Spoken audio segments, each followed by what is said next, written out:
because of the refs not calling flags on them in the fourth quarter when the game is close. If you're referring to the game last night, Alpha Rob, I made a post on our Facebook page, and it was like the second quarter, and I'm like, man, the refs are really letting them play tonight. The refs are really letting them stretch the limits for the most of the night because there was holding calls not called on the Chiefs, not called on the Chargers. They were letting them play in the secondary. Patrick Mahomes was getting hit out of bounds. Justin Herbert was getting hit late, right? They were legit letting them play. So I think that is the one thing that everybody wants, Alpha Rob, is just consistency, right? And I've spoke on this many, many times. And first of all, being a referee is a very, very hard job. Being a non-biased referee at the end of the day is a very, very hard job. Not that you're going to pick one team to win or the other, but let's say there's a coach in your ear all game long and there's not one, right? All of a sudden, maybe I don't want to throw that flag. But then this ref, or this coach, rah.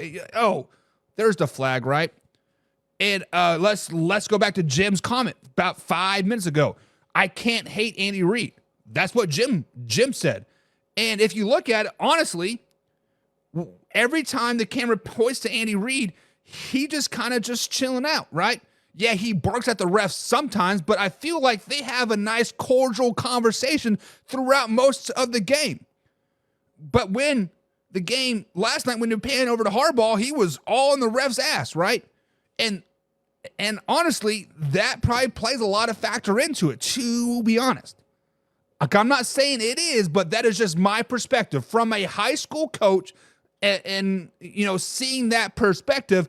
I try to treat our referee on the sideline as best as I can. Yeah, he might suck, and I may let him know that he missed a call or two.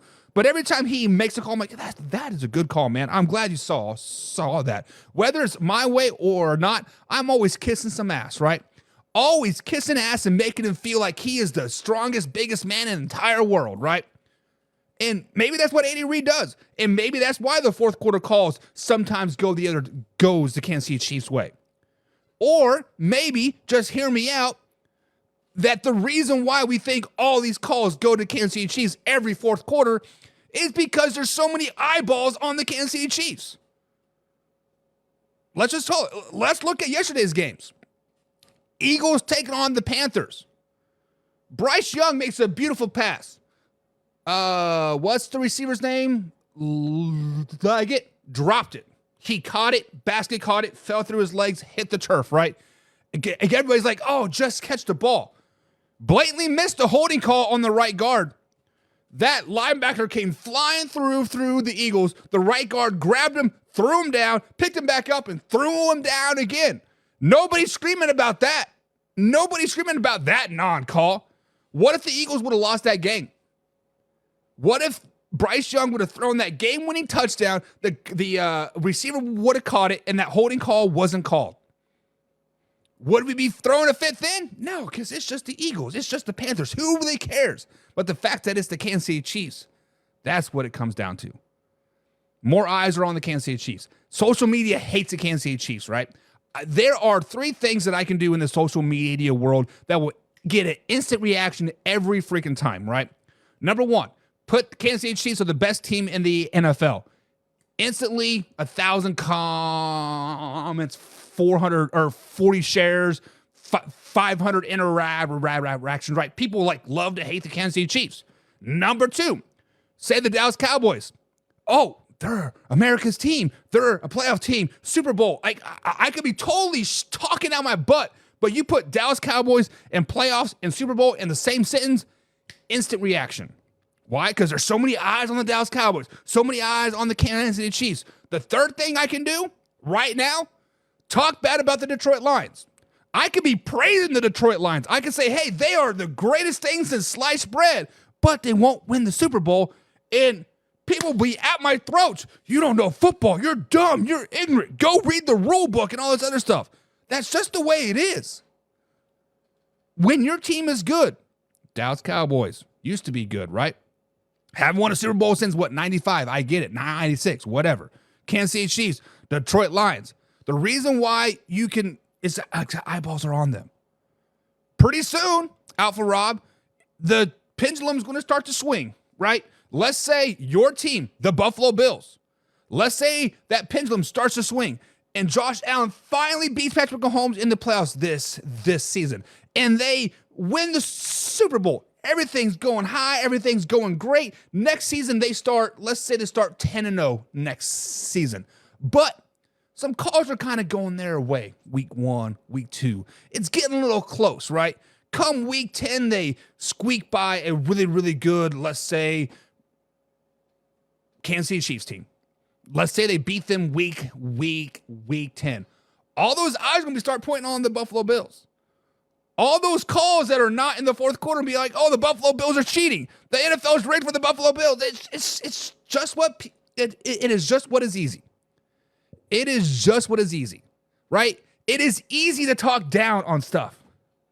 Oh, the Detroit Lions suck. Oh, the Kansas City Chiefs suck. Oh, the Buffalo Bills suck. It is easy to talk down, right? Talking down gets those interactions. Talking down gets those people like, you're right. But if you try to praise anybody, oh, Homer, you're stupid, you're wrong. Read the rule book, do this. It is what it is, right? Alpha Rob also comes back and says the Kansas City Chiefs offensive line and secondary hold a lot and is not called, especially in the fourth quarter. First of all, every offensive line holds. Every offensive line holds. I actually have the Cowboys game on right here, watching it, kind of looking around, right? I looked around during the intro song. It was the Bengals right tackle. I don't know who it is. I'll have to go back and look. Blaine as day had Parsons bear hugged. Had him bear hugged. No flag at all. Right? How about the Buffalo Bills last night? They were holding pretty good. They were holding pretty damn well. Not very many holding calls. I think got maybe 2 all game. How about this in the secondary, right? When was it Puka jumped for the ball? Mar Hamlin was there a half a step early. Incomplete pass. Celebration. No flag at all. So, I mean, just to say that their defense holds a lot, their offense, everybody cheats. If you're not cheating, you're not trying in the NFL. That is what's great about sports in general, right? Especially football, especially basketball, right? In the first 2 quarters, you push your limits. You are going to see what the ref is going to call and what he's not going to call. And then you continue to push the limits more and more and more and more until he throws that flag. Then you're like, oh, okay, now I got to back off. If they're not throwing flags in the first quarter and the second quarter, you are going to see a lot more egregious in the third quarter and then the fourth quarter. That's just the way it is. That's just the way it is. And Jim is right.